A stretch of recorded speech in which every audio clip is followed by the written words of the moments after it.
people, how are you all? I hope you are doing great. Welcome to part 3 of books this week. If you haven't watched the previous two parts, just go ahead and watch it now. Well, people who have been here before, welcome back, and people who are new, welcome. This is Mansi from Readers and Creators. So, the first book today is a fiction book written by an African writer, Peace Adzo Medi. She has been compared with Aditi. So, yeah, interesting. Well, the book name is Night Bloom, and this book has two narrators, two perspectives that finally merge into one in the climax. So, this is one of its kind book, I guess. Well, this is about two cousins and an oppressive family structure, and these cousins' relationship and power dynamics, which is spanned over 3 decades. I think this book is mostly about perceptions and paradoxes. Second book in the list is A Man of Two Faces, a memoir, a history, a memorial, written by a Vietnamese author, Viet Thanh Nguyen. This book is very much similar to all the books you have read about war or PTSD of war survivors, but the main focus of this book is violence. Like, the author writes about his experience of war and how he is living his life after he came back from the war, but his main focus is talking about violence, how that violence defines them who takes part in any kind of war. So this book is about people who are forced to live in exile when a war is going on between countries. Next is a very weird book. You might have heard about biographies of big personalities, celebrities, artists, actors, politicians, but this biography is about the king of fruits, that is mango. That book is Mangifera Indica, a biography of mango, written by Sopan Joshi. Well, he talks about how mango, the tree, and all of its part, leaves, fruits, roots, tree, everything is used in various profound ways. And beyond, unlike all the things about mango, which is linked with Nawabs and kings and their obsession with mango in literature, he writes beyond that. He talks about the importance of that fruit and significance of that fruit in our lives. So this is a very weird book, like biography of a fruit. Next in the list is a book whose author won an Orwell Prize for political fiction recently. The book is My Friends, written by Hisham Matar.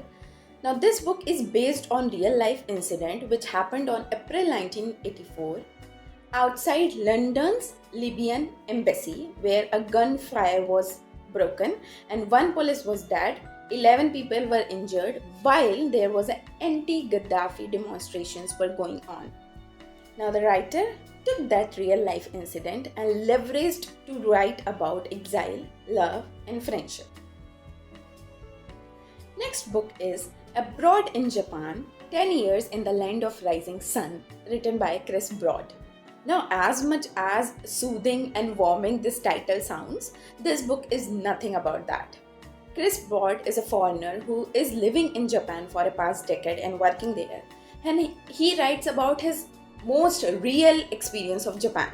Like, we have this image of Japan that is very extraordinary and exceptional, and we just want to pack our bags and go there. But Chris Broad talks about the traditions and cruelties of Japan culture. He tells how bullying is very much embedded into Japanese culture. And he doesn't pity against the country or degrade the country. He just brings out the true reflection of its culture. So next is a translated book from Tamil, written by Ambai and translated by Geeta Subramaniam. The book is The Death of a Cyrus Crane. It's a fictional book, and the author, Tamil author Ambai, is known to write this detective character Sudha Gupta, and this character comes in this book again. So it's a fictional detective suspensive kind of story, and it talks about privilege and tragedy. Second last book of the segment is Poor Economics for Kids, written by Esther Duflo and illustrated by Cheyenne Oliver. Now, Esther Duflo is Nobel Prize winner in economics, and she talks about how we as a parent generation or senior generation are not talking to our kids on difficult topics such as inequality, poverty, gender. So she tries to explore those same topics in her book.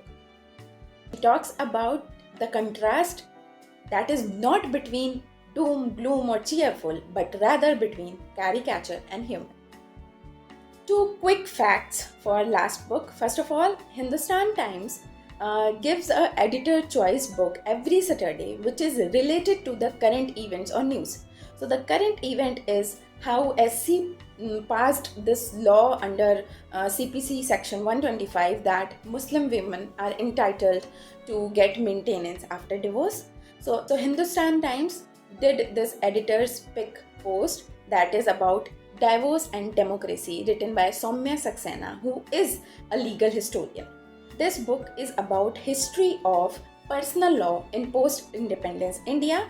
And last quick fact is Sally Rooney, who is widely loved on Instagram by people, but I read only normal people by her and not quite much liked it. Well, her next book, Intermezzo, is releasing on September 24. If you are looking forward to it, bookmark it.